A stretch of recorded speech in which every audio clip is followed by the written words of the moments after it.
أيضا قال النبي صلى الله عليه وسلم عن أبي موسى الأشعري رضي الله تعالى عنه قال سئل رسول الله صلى الله عليه وسلم عن صوم يوم الاثنين قال ولدت فيه وعلي فيه النبوة رواه الترمذي. أيضا قال الله سبحانه وتعالى بشأن حبيبه ومعشوقه مخبرا وآمرا إن الله وملائكته يصلون على النبي يا أيها الذين آمنوا صلوا عليه وسلموا تسليما. اللهم صل على سيدنا مولانا شفيعنا مولانا محمد اللهم صل على سيدنا محمد نبينا مولانا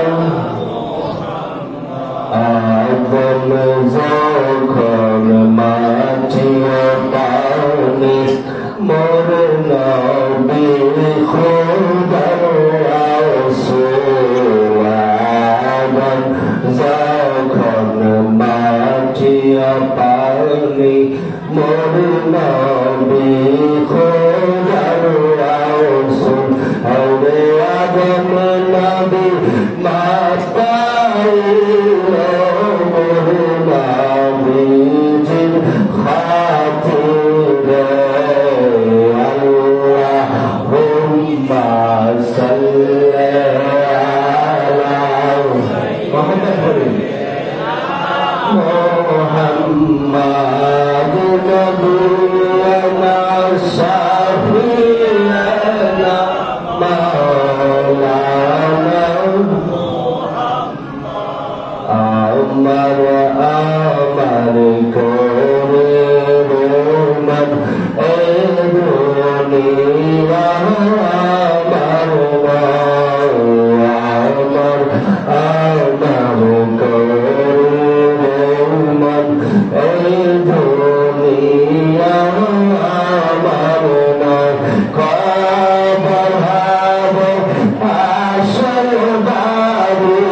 লিল আলামিন জলওয়ার হামি মহানি মদার জলওয়ার বনজির বনসার মারহাবা মারহাবা রহমাতুল লিল আলামিন মারহাবা بكماله وشهادنا بجماله حسنت جميع خصاله صلوا عليه وآله معزز المحترم সম্মানিত মুসলিম کرام মুরব্বিয়ান এজাজ যুবক ভাইরা পর্দার অন্তরালে মা বোনেরা আমার সরল প্রাণ সুন্দর মহারাজ স্কুল কলেজ ইউনিভার্সিটি পড়ুয়া শিক্ষার্থী ভাই বোনেরা সকল প্রতি আন্তরিক সালাম আসসালামু আলাইকুম ওয়া রাহমাতুল্লাহি ওয়া বারাকাতুহু। আজকে অতি মহিমান্বিত মাহফিল আল্লাহ পাক সুবহানাহু ওয়া তাআলা আমাদের সকলকে হাজির হয়ে যাওয়ার তৌফিক দিয়েছেন। এই পবিত্র ঈদ মিলাদুন নবী সাল্লাল্লাহু আলাইহি ওয়াসাল্লাম যে মাহফিলটা হচ্ছে নিজেদের কোনো সত্য নিজেদের কোনো বিষয়কে প্রকাশ করার জন্য নয়, বরং হুজুরের বায়ানাত হুজুরের নূর নূর নবী মুহাম্মদ রাসূলুল্লাহ সাল্লাল্লাহু আলাইহি ওয়াসাল্লামের আগমনে যে আসমান জমিন লৌহ কলম সব কিছু খুশি প্রকাশ করেছিল, তার সাথে সাথে উম্মতে মুহাম্মাদি মুমিন যারা আছে তারা খুশি প্রকাশ করে, বলি সুবহানাল্লাহ।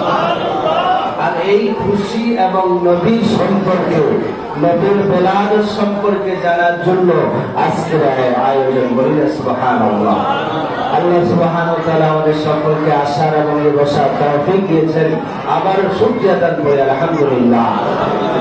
এবং লক্ষ কোটি দরুদ সালাম ওয়া কায়নামদার তাজদার মদিনা নবী মুহাম্মদ রাসূলুল্লাহ সাল্লাল্লাহু আলাইহি ওয়াসাল্লাম যিনি বলেছিলেন আলা খাতামুন নবী লা নবিয়্যা বাদা, আমি শেষ নবী, আমার পরে কোনো নবী আসবে না। যে নবী এখনো উম্মতের জন্য কাঁদে, হাসরের ময়দানে, নসরে, কবরে, মিজানে, ফুলসিরাতে নবী ছাড়া কোনো উপায় নাই। সেই নবী উম্মত বলে সুবহানাল্লাহ। নবীর প্রতি লক্ষ কোটি দরুদ সালাম বলে আলহামদুলিল্লাহ। বাবা আমার আজকের আয়োজন ঈদ মিলাদুন নবী, আমরা এই বিষয়ে কনসেপ্ট ক্লিয়ার হওয়া প্রয়োজন যে মিলাদ মানে কি, আমরা এটা বোঝার দরকার আছে কি না। এমনি আমরা ওয়াজ শুনি কিন্তু আমরা বিষয়গুলো ক্লিয়ার করি না যে মিলাদুন নবী, ঈদ মিলাদুন নবী কয়টা শব্দ? তিনটা। কয়টা? ঈদ মানে হচ্ছে কি খুশি, আর মিলাদ শব্দের অর্থ হচ্ছে নবীর আগমন, বলি না সুবহানাল্লাহ। এমনি আমরা বলি জন্ম, কিন্তু নবীর থেকে আগমন শব্দ কেন বললাম? যে আমার নবী পৃথিবীতে আগমন করেছেন কিন্তু এর আগেও নবী ছিলেন, বলি না সুবহানাল্লাহ। তাহলে নবীর জন্ম অনেক আগে, কিন্তু দুনিয়াতে আসছেন সবার পরে। এটার কারণটা কি? যে আল্লাহ সুবহানাহু ওয়া তাআলা সকল নবীর সাথে বৈঠক বসেছেন, বলি না সুবহানাল্লাহ। দেখবেন দুনিয়ার জমিনের মধ্যে মানুষ যদি দামি হয়, প্রধান অতিথি হয়, তিনি সবার শেষে আসেন, ঠিক কিনা? তার প্রকাশ করা হয় যে অমুকের পর অমুক আমাদের শেষে একজন আন্তর্জাতিক খ্যাতি সম্পন্ন মুফাসসির কোরআন অমুক সাহেব, তিনি প্রধান অতিথি আসন অলঙ্কৃত করবেন। আগের বক্তারা এই প্রকাশটা করে কি করে না? এটার মাধ্যম কি? এটার মূল বিষয়টা কি? অর্থাৎ আল্লাহ নবী দুনিয়ার জমিনে আসবেন। সকল নবীর থেকে আল্লাহ পাক কমিটমেন্ট নিয়েছেন যে পৃথিবীর জমিনে যদি তুমি নবুয়ত পেতে চাও, আমার নবীর মিলাদ সম্পর্কে মানতে হবে, বলি না সুবহানাল্লাহ। সকল নবী এক বাক্য স্বীকার করেছেন যে আমরা ওই নবুয়ত আমরা স্বীকার করলাম, আমরা পৃথিবীর জমিনে আমার উম্মতের কাছে, উম্মতদের মাঝে ওই নবীর কথা প্রকাশ করব, ওই নবীর কথা আমরা শোনাবো, যে যদি তোমরা পৃথিবীর জমিনে থাকো ওই নবীর প্রতি তোমরা ঈমান আনতে হবে। বলি না সুবহানাল্লাহ। সেই কথা আল্লাহ পাক কোরআনুল হাকিমের মধ্যে ইরশাদ করেন, আখাযাল্লাহু মিসাকান নাবিয়্যিন লামা আতাইতুকুম মিন কিতাবিন। আল্লাহ পাক কোরআনুল হাকিমের মধ্যে ইরশাদ করেন যে আল্লাহ পাক নবীদের থেকে একটা মিসাক অঙ্গীকার নিয়েছেন। কি অঙ্গীকার? পৃথিবীর জমিনের মধ্যে আল্লাহ পাক এমন নবীকে পাঠালেন, আলমে আরোহার মধ্যে সকল নবীদেরকে নিয়ে আল্লাহ পাক এভাবে আশ্রয় দিয়েছেন, মজলিস বানিয়েছেন। আল্লাহ পাক নবীদের থেকে অঙ্গীকার দিচ্ছেন, নবীরা তোমরা শুনে রাখো, যদি দুনিয়ার জমিনের মধ্যে নবী হিসাবে স্বীকৃতি পেতে চাও, আমি রব্বুল আলামিনের কাছে আগে স্বীকৃতি দাও। কি স্বীকৃতি দিতে হবে? সকল নবী বললে আল্লাহ, আল্লাহ সুবহানাহু ওয়া তাআলা কি স্বীকৃতি দিবেন আমাদেরকে বলেন। আল্লাহ পাক তাদেরকে বলেন, লামা আতাইতুকুম কিতাবিন, আমি তোমাদেরকে কিতাব দেব, তারপর বলছো হিকমতে, তোমাদেরকে হিকমত দেব, কিন্তু একটা শর্ত।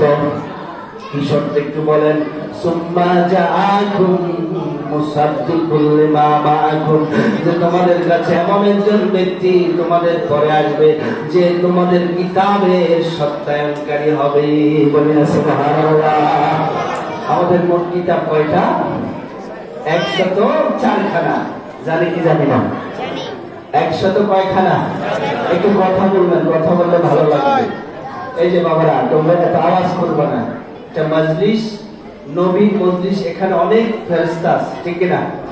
যে ফেরেশতারা আল্লাহর নবীর মজলিসের সাথে সাথে যখন আমিন বলবে, এই মজলিস আল্লাহর দরবারে কবুল হয়ে যাবে। বলি না সুবহানাল্লাহ।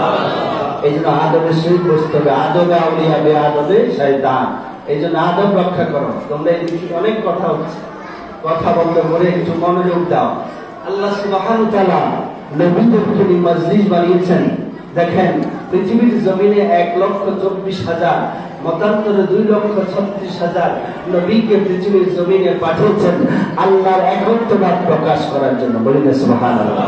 আল্লাহ যে একজন, আল্লাহ যে একক, দান করার কেউ নাই, অদ্বিতীয়, যিনি লাম ইয়ালিদ ওয়া লাম ইউলাদ, যিনি জন্মগ্রহণ করেন না, কাউকে জন্ম দেন না, আল্লাহ পাকের সমকক্ষ পৃথিবীর জমিনে কেউ নাই। ওই আল্লাহ সুবহানাহু ওয়া তাআলা সকল নবীদেরকে নিয়ে মজলিস বানালেন, নবীর মিলাদ পালন করলেন। বলেন সুবহানাল্লাহ। তাহলে নবীর মিলাদ পালন করা এটা আল্লাহর সুন্নাত। বলেন সুবহানাল্লাহ। এবার আসেন বাবার আমার, ওই নবীদেরকে কি শর্ত দিলেন? কোরআনের পাকের মধ্যে সূরা ইমরানের 81 নম্বর আয়াতে আল্লাহ পাক বললেন যে কি, মুসাদ্দিকুল লিমা মাআকুম সুম্মা জাআকুম রাসূলুন মুসাদ্দিকুল লিমা মাআকুম, তোমাদের পরে যে নবী আসবে যিনি তোমাদেরকে সত্যায়নকারী হবে, লা তুমিনুন বিহি, অবশ্যই তার প্রতি তোমরা ঈমান আনতে হবে। বলুন সুবহানাল্লাহ। শুধু তাই নয়, লা তানসুরুনা বিহি, তাদেরকে সহযোগিতা করতে হবে। দুনিয়ার জমিনে যদি নবীকে পাও, তাকে সহযোগিতা করবা। তোমরা যদি এই স্বীকারোক্তি প্রকাশ করো, আমি তোমাদেরকে নবুয়ত দেব। বলি না সুবহানাল্লাহ। আল্লাহ নিজে বলছেন, কলা আকারতুম, তোমরা কি স্বীকার করছো? এই নবীরা, এই 1,24,000 মতান্তরে 2,36,000 নবীরা, তোমরা কি বিশাল মজলিস, বাবার আমার, আমরা তো প্রয়োজন আল্লাহ মজলিসে কত 1,24,000 মতান্তরে 2,36,000 নবীর বিশাল মজলিসের মধ্যে আল্লাহ পাক নবীর মিলাদ সম্পর্কে, নবুয়ত সম্পর্কে নবীদের কাছ থেকে অঙ্গীকার নিচ্ছে।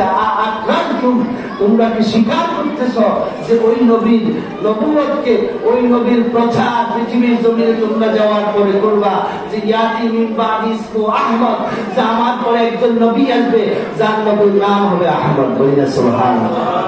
ঈসা আলাইহিস সালাম প্রকাশ তৌসিফ করেন নাই, হযরত মুসা আলাইহিস সালাম তৌসিফ করেন নাই, হযরত দাউদ আলাইহিস সালাম তৌসিফ করেন নাই। এই পৃথিবীর জমিনে এই কোরআনের মধ্যে সব কিছুর বর্ণনা আল্লাহ পাক দিয়েছেন। বলি না সুবহানাল্লাহ। তাহলে মিলাদ শব্দের অর্থ আমার নবী দুনিয়ার আগমন। মিলাদ মানে কি? আগমন, জন্ম। এখন এই জন্মটা দুইটা ভাগ, একটা হচ্ছে নবী যে আগে ছিলেন, আরেকটা হচ্ছে পৃথিবীর জমিনে আসছেন। তাহলে মিলাদের আগমন অর্থ এই জন্য বললাম যে নবীর জন্ম তো অনেক আগে হয়েছে, কারণ আল্লাহ নবী নিজে বলছেন, আল্লাহ নবীকে প্রশ্ন করলেন, আন আবি হুরায়রা রাদিয়াল্লাহু তাআলা قال قالوا يا رسول الله ماذا وجبت لك النبوة। তিরমিজি শরীফের হাদিস। আমার নবীকে প্রশ্ন করলেন সাহাবায়ে কেরাম, ইয়া রাসূলুল্লাহ, আপনার নবুয়ত কখন ওয়াজিব হয়েছে, প্রকাশ পেয়েছে, আপনি কখন থেকে নবী? আল্লাহ নবী বলেন, قال آدم بينه كنت نبيا وآدم بين الروح والجسد كنت نبيا وآدم بين الماء والطين। এভাবে বিভিন্ন বর্ণনায় এসেছে। আমার নবী বললেন, ও সাহাবায়ে কেরাম শোনো, তোমরা তো আমার নবী হওয়ার ব্যাপারে বারবার বলছো, আমি শুধু দুনিয়ার জমিনে আসার পরে নবী নয়, আমি নবী সেই আদম আলাইহিস সালাম যখন মাটি এবং পানির মধ্যে মিশ্রিত, আমি তখনো আমি নবী ছিলাম। সুবহানাল্লাহ, আল্লাহু আকবার। তাহলে নবী কখন নবী ছিলেন? অন্য হাদিসে নবী স্পষ্ট করছেন, কুনতু নূরান বাইনা ইয়াদাই রাব্বি ক্বাবলা খালকি আদম 14 আমার নবী কামলিওয়ালা বলেন, আমি নূর ছিলাম আদম আলাইহিস সালাম সৃষ্টির 14000 বছর পূর্বে আমি নবী ছিলাম। সুবহানাল্লাহ, 14000 বছর এই দুনিয়ার জমিনের বছরটা আল্লাহ পাক বলেছেন হাদিসে কুদসির মধ্যে যে পৃথিবীর জমিন আখিরাতের 50,000 বছর নয়, দুনিয়ার 50,000 বছরের সমান আখিরাতের একদিন। বলি না সুবহানাল্লাহ। এই পৃথিবীর 50,000 বছরের সমান আখিরাতের কয়দিন? তোমার গুণ দেন 1400 সাথে 50,000, তাহলে কোটি কোটি গুণ, মিলিয়ন বিলিয়ন বছর আগে আল্লাহ পাক নবীকে বানায় রাখছেন, যে এই নবীর সংবাদ, এই নবীর প্রকাশ পৃথিবীর জমিনে এত বেশি মহব্বত করতেন, এই নবীকে এত বেশি ভালোবাসতেন যে পৃথিবীর জমিনে অন্য কিছুর জন্য নবী আল্লাহ পাক দেওয়ানা ছিলেন না, স্বয়ং আল্লাহ রাব্বুল আলামিন যে নবীর প্রেমিক ছিলেন। বলেন সুবহানাল্লাহ। তাহলে এই নবী কামলিওয়ালার উম্মত হয়ে আমরা ভাগ্যবান না? তাহলে সেই নবীর মিলাদুন নবী শব্দটা আমরা অপব্যাখ্যা করছি, অনেকে মানছে না। এটার কারণটা কি? বুঝের অভাব। কিসের অভাব? বুঝের অভাব। এবার আসেন, মিলাদ শব্দের অর্থ বললাম আগমন। কোরআন অসংখ্য আয়াত আছে, নবীজি দুনিয়ার জমিনে আসছেন। ইন্না আরসালনাকা শাহিদান ওয়া মুবাশশিরান ওয়া দা'iyan ইলাল্লাহি বিইذনিহি ওয়া সিরাজাম মুনীরা। আল্লাহ পাক পৃথিবীর জমিনে নবীকে শাহাদাত সাক্ষীদাতা, মুবাশশিরা পৃথিবীর জমিনে জান্নাত জাহান্নাম এবং জান্নাতের সুসংবাদদাতা, জাহান্নামের ভীতি প্রদর্শনকারী, ওয়া দা'iয়ান ইলাল্লাহি আল্লাহর দিকে আহ্বানকারী, ও সিরাজাম মুনীরা আমার নবী হচ্ছে একজন আলোক পত্রিকা। বলেন সুবহানাল্লাহ। তো আমার নবী সিফাত দেখেন, নবীকে পৃথিবীর জমিনে প্রেরণ করেছেন, আছে কি নাই? আল্লাহ পাক আরো বলছেন, লাকাদ জাআকুম রাসূলুম মিন আনফুসিকুম আযীজুন আলাইহি মা আনিতুম হারিসুন। আল্লাহ পাক দুনিয়ার জমিনে নবীকে পাঠিয়েছেন মিন আনফুসিকুম, তোমাদের থেকে। কাদের থেকে? তোমাদের থেকে। কারণ মানুষ বলবে, হায় রে হায়, নবী কোথায় থেকে আসতো? নবী জিন জাতি থেকে আসে, নবীকে তো দেখা যাইতো না। এই জন্য আল্লাহ পাক তোমাদের থেকে পৃথিবীর জমিনে মানুষের রূপে দুনিয়ার জমিনে পাঠিয়েছেন, ঠিক কিনা? কিন্তু আমাদের মাঝে কোন ব্যক্তি বলে, হায় রে, যে নবী তো আমাদের মতো। বলেন না নাউযুবিল্লাহ। বলে কোরআন থেকে দলিল দেয়, সূরা কাফের 6 কুল ইন্নামা আনা বাশারুন মিসলুকুম। বলে যে দেখো কোরআনের মধ্যে আছে নবী আমাদের মতো বাশার।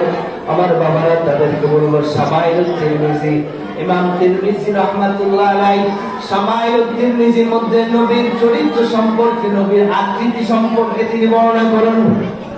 শামাইল মানে নবীর আকৃতি, নবীর গঠন, নবী কেমন ছিলেন তিনি বর্ণনা করতেছেন। আল্লাহ রাসূল নিজে বলেছেন নবীর গঠন এমন ছিল, নবী বেশি লম্বাও ছিলেন না, বেশি বেটাও ছিলেন না, কিন্তু আমার নবীর মুজিজা এমন ছিল, নবী যেখানে দাঁড়াইতেন জনসমাবেশে যারা সামনে থেকে যেভাবে দেখতেন পেছন থেকে সমানভাবে আমার নবী কামলিওয়ালাকে দেখতে পাইত।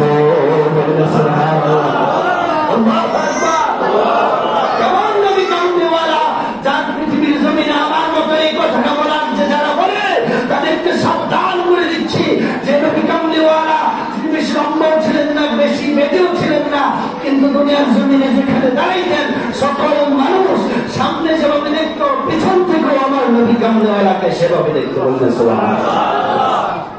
আমার মতো কেমন হইতো? এটা আমার কথা নাম তিরমিজি রাহমাতুল্লাহ আলাইহি সুনানুত তিরমিজি সহিহ হাদিসের কিতাব, যে কিতাব যে দুনিয়ার পৃথিবীর জমিনে কারো ঘরে থাকলে তার ঘর কখনো আগুনে জ্বলবে না। বলেন সুবহানাল্লাহ। আমার নবী বলেছেন এই হাদিসগুলো যারা সংরক্ষণ করেছেন ইমাম তিরমিজি রাহমাতুল্লাহ, নাম শুনছেন না? বুখারী, মুসলিম, সুনানুত তিরমিজি, যে তিরমিজি শরীফ ইমাম তিরমিজি রাহমাতুল্লাহ আলাইহি একটি অধ্যায় বাব, সেখানে কিতাব একটা বড় ধরনের কিতাব অধ্যায় রচনা করেছেন শামাইলুত তিরমিজি। ইমাম রাসূল করিম সাল্লাল্লাহু আলাইহি সাল্লামের আকৃতি নিয়ে, যে নবী সাল্লাল্লাহু আলাইহি সাল্লাম চুলগুলো খুব ঘন ছিল না, আবার নবীর চুলগুলো এমন বেশি পাতলা ছিল না, কত সুন্দর আকৃতি। বলি না সুবহানাল্লাহ। নবী এত বেশি সুন্দর ছিল না, নবী কালো ছিল না, এমন লোক ছিল পৃথিবীর জমিনে ঝলমল করতে। বলি না সুবহানাল্লাহ। দেখেন এই নবী কামলিওয়ালা আমার সাথে কেমনে মিলাইবেন, যে নবীর পাক প্রস্রাব মোবারক দুনিয়ার জমিনে, এই দুনিয়ার জমির সাথে সাথে বক্ষণ করে দিত। বলি না সুবহানাল্লাহ। বাবা আমার যারা এরকম বলে তাদেরকে যখন বলা হয় বাবা তুমি দেখো না হাদিস, তখন সে বলে আরে এগুলা তো বানোয়াট হাদিস। বলি না নাউজুবিল্লাহ। আরে এগুলা মানি না, এগুলা বেদাতীরা বানাইছে। বলি না নাউজুবিল্লাহ। এবার তিরমিজির হাদিস কি তিরমিজি রাহমাতুল্লাহ আলাইহি তিনি কি বেদাতীরা? তিনি কি বেদাতী? তিনি কি আমাদের মতো জগৎ বিখ্যাত মুহাদ্দিস? বাবার আমার ওই ইমাম তিরমিজি রাহমাতুল্লাহ আলাইহি একটি অধ্যায় নির্ধারণ করেছেন, বাবু মা জাআ ফি মিলাদুন নবী। বলি না সুবহানাল্লাহ। তিনি একটি অধ্যায় নির্ধারণ করেছেন, বাবু মা জাআ ফি মিলাদুন নবী, যে আমার নবী পৃথিবীর জমিনে আগমন করেছেন। এখন আমরা মোবাইলে যোগ, আপনি গুগলের মধ্যে এই লেখাটা লিখে যদি চার্জ দেন দেখবেন সুনানুত তিরমিজি 550 পৃষ্ঠা 5ম খণ্ড এইভাবে চলে আসবে। বলি না সুবহানাল্লাহ। আচ্ছা এখন তো সহজ সহজ বিষয়, আমরা মোবাইল নিয়ে এগুলো গবেষণা করি না, শুধুমাত্র কিভাবে নবীর চর্চা, নবীর নামে দুর্নাম করা যায় এই চিন্তা থাকে, ঠিক না বাবার আমার? যে নবীর কারণে পৃথিবীর জমিনে সবকিছু পাইলাম, সেই নবীর কথা ভুলে যায়। আসলে এটা হচ্ছে এই পৃথিবীর জমিনের মধ্যে যারা উম্মত দাবি করে তারা আসলে যথাযথ উম্মত না। বাবার আমার নবীর মিলাদুন নবী শব্দটা আমি কোরআনের মধ্যে পেয়েছি কিভাবে? যে নবী এসেছেন এই যে কয়েকটি আয়াত বললেন, ওয়াল্লাযী আরসালা রাসূলাহু বিল হুদা ওয়া দীনিল হক, আল্লাহ নবীকে পাঠিয়েছেন পৃথিবীর জমিনে সত্য সহকারে, সত্য ধর্ম, এবং অসংখ্য আয়াত আছে আমার নবীকে পৃথিবীর জমিনে পাঠিয়েছেন। ইন্না আরসালনাকা বলেছি, ওয়া মা আরসালনাকা ইল্লা রাহমাতাল লিল আলামিন, নবীকে রহমত হিসেবে এই দুনিয়ার জগৎ নয় ৮০,০০০ আলম ১৮,০০০ মাখলুকাতের জন্য নবী রহমত। বলেন সুবহানাল্লাহ। নবী এসেছেন কোরআনে বলেছেন কিনা? এবার প্রশ্ন, হুজুর নবী এসেছেন তো আমার নবী আগে নবী ছিলেন, তাহলে দুনিয়ার জমিনে আসলেন কবে? 570 খ্রিস্টাব্দ 12 রবিউল আউয়াল অধিকাংশের মতে। বলি না সুবহানাল্লাহ। এখন এখানে প্রশ্ন, হুজুর মিলাদুন নবী, নবী যে 570 খ্রিস্টাব্দে এসেছে 12 রবিউল আউয়াল, তখন তো কোনো হিজরির গণনা হয়নি। নবী যখন দুনিয়ার জমিনে আসলেন তখন তো কোনো হিজরি সাল হয়নি, তখন তো এভাবে মুহররম, সফর, রবিউল আউয়াল এবং তো সাল গণনা করে নাই, আপনারা কোথায় থেকে পাইলেন? এবার আসছেন তুর্কি। হযরত ওমর রাদিয়াল্লাহু আনহু জামানায় হযরত ফারুক আযম যিনি হিজরি সাল গণনা করেছেন, তিনি হিজরি সালগুলো এমন ভাবে গণনা করেছেন, ইতিহাস খুলে দেখেন, তিনি ওই হিসাব করে দেখেছেন। এই জন্য মাওয়াহিবুল্লাহ দুনিয়া ইমাম আহমদ মুহাম্মদ ইবনে আহমদ ইবনে শিহাব আল-কাসতালানী রাহমাতুল্লাহ আলাইহি তিনি মাওয়াহিবুল্লাহ দুনিয়ার মধ্যে এবং অন্যান্য কিতাবের মধ্যে এসেছে আমার নবী কামলিওয়ালা 570 খ্রিস্টাব্দে 12 রবিউল আউয়াল দুনিয়ার জমিনে তাশরীফ এনেছেন। এবং কিছু মত আছে 9 রবিউল আউয়াল, তাহলে দুনিয়ার জমিনে নবী আগমন করেছেন। এই সালগুলো পরবর্তীতে হযরত ওমর ফারুক আযম এমন ভাবে হিসাব করেছেন, ওই হিসাব অনুযায়ী দেখা যাচ্ছে নবী কামলিওয়ালা 570 খ্রিস্টাব্দে দুনিয়ার জমিনে এসেছে। সুবহানাল্লাহ। সাল করেছেন পরে, কিন্তু যখন আগের হিসাব খুলে দেখেছেন যে নবী 570 খ্রিস্টাব্দে এসেছেন, তখন ছিল আমুল ফিল, অর্থাৎ হস্তি বাহিনীর বছর, যেখানে কাবা শরীফকে ধ্বংস করার জন্য আব্রাহা, নাম শুনেছেন না? ওই যে বাদশা আব্রাহা কাবা শরীফকে ধ্বংস করার জন্য এসেছিল। আল্লাহ সুবহানাহু ওয়া তাআলা সূরা ফিলের মধ্যে বলেছে, আলাম তারা কাইফা ফাআলা রাব্বুকা বিআসহাবিল ফিল। ওই যে আসহাবে বিল ফিল যারা ছিল, হস্তি বাহিনী আব্রাহা, তাদেরকে আবাবিল পাখি দিয়ে ছোট্ট ছোট্ট পাথর এমন ভাবে দিয়েছেন, তার মগজ মাথার মধ্যে এসে পড়েছে, আর সেটা যাইতে যাইতে পুরা শরীর ভেদ করে দুনিয়ার জমিন থেকে বিদায়।